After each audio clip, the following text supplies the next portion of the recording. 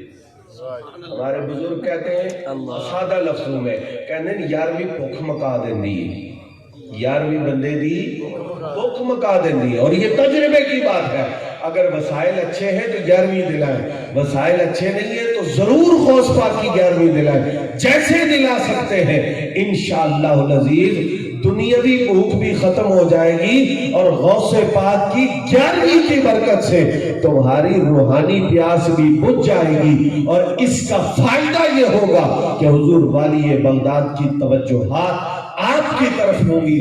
کوئی بندہ ہوگا سارے نہیں، یہ میں پہلے کہہ رہا ہوں کہ یہ بات ہر بندہ نہیں سمجھے گا، کوئی ایک بندہ بھی سمجھ گیا تو میرا میسج پہنچ جائے گا۔ یاد رکھیں جب تعلق مضبوط ہو جاتا ہے نہ درمیان میں زمانہ رکاوٹ بنتا ہے، نہ درمیان میں مکان رکاوٹ بنتا ہے، نہ یہ ہوتا ہے کہ وہ اس وقت گزر گئے ہم اتنے 100 سال بعد پیدا ہوئے، نہ یہ ہوتا ہے کہ وہ وہاں ہے میں یہاں ہوں، زمانے کی قید بھی ختم ہو جاتی ہے، جگہ کی دوریاں بھی ختم ہو جاتی ہیں۔ یہ روحانی تعلق بندے کو زمان و مکان کی قیود سے ماورا کر کے وہاں پہنچا دیتا ہے کہ یہ دنیا کے رابطے اور روابط کے ذریعے کمزور نظر آتے ہیں، رب کے محبوبوں سے روحانیت کے تعلق میں مضبوطی تمہاری دنیا کے اندر تمہاری زندگی کے اندر شامل ہوتی ہے۔ نبی پاک کا فرمان ہے، حضور نے 2 انگلیاں ملائی ہیں، فرمایا جو بندہ جس سے محبت کرتا ہے اللہ کے لیے ملاقات کوئی نہیں ہوئی، فرمایا قیامت والے دن اللہ ان دونوں کو ایسے ملا دے گا جیسے یہ 2 انگلیاں۔ اب تو آپ خوش ہو گئے ہوں گے نا کہ ہم غوث پاک کے ساتھ ہوں گے، داتا صاحب کے ساتھ ہوں گے، بھئی کئی 100 سال بعد پیدا ہوئے ہیں، محبت تو ان کے ساتھ سچی ہے نا۔ یہ محبت، اس پر استقامت وہ اختیار کرنا، یہ ہمارے لیے سعادت ابدی کا موجب ہے۔ اللہ پاک کی بارگاہ میں دعا ہے کہ وہ آج کی اس محفل پاک کو اپنی بارگاہ میں منظور و مقبول فرمائے۔ جتنے سنگیوں نے احباب نے ان کے نام مجھے نہیں آتے، پھر بھی جس نے خلوص محبت کے ساتھ اس محفل کو سجایا ہے، اللہ تعالیٰ دین دنیا اور آخرت کی بھلائیاں نصیب فرمائے۔ مل کے آپ آمین کہیں گے، میں اجازت لوں گا، محفل پاک جاری رہے گی اور آپ لوگ اسی طرح تشریف رکھیں۔ یا اللہ ہمیں حضور کی غلامی میں جینا نصیب فرما، یا اللہ حضور کی غلامی میں موت عطا فرما، یا اللہ روز محشر حضور کی غلامی میں اٹھنا نصیب فرما۔ وآخر دعوایا ان الحمدللہ رب العالمین۔